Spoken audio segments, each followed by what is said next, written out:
Day 2. Very similar day to day 1. I had to restart. After the corruption files kind of messed everything up and I unpublished the video that I posted about day 1, I was kind of in a bad spot. I didn't know what to do with my game and I was starting to become a little depressed. I decided that I wasn't going to let that stop me though, so I jumped right back into it.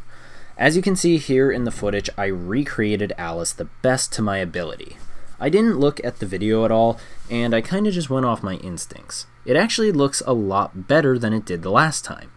Personally, I think this is a much better version and looks more straitjacket-like, even though I haven't fully completed the character. Remember, I was still doing this during a class. I had noticed, though, that I was making sort of a fault with some of the colors. In certain areas, places wouldn't look as detailed. For instance, right here, as you can see, with the facing front body standing still. It didn't look as detailed as the walking animation right next to it, and I noticed this, and I didn't like it. I attempted to put more colors onto it before switching over to the next character. While I was doing this, I was listening to a book, The Book Thief, and I got some ideas from it. How the story can go, mostly about human suffering. The story can go really either way. At this point, the character could be suffering due to a mental illness, or she's claimed to have a mental illness but doesn't actually have one. However, I didn't want to go down the latter.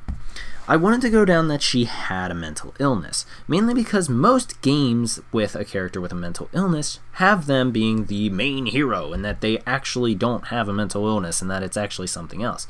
Even Alice Into the Madness actually had a true antagonist outside of Alice's mind, which is not something I wanted to do.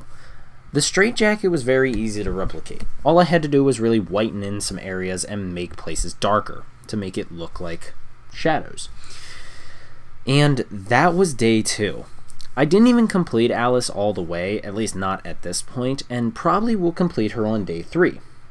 So, let's get right back into it, because I need to finish this, and I am very determined to finish it now.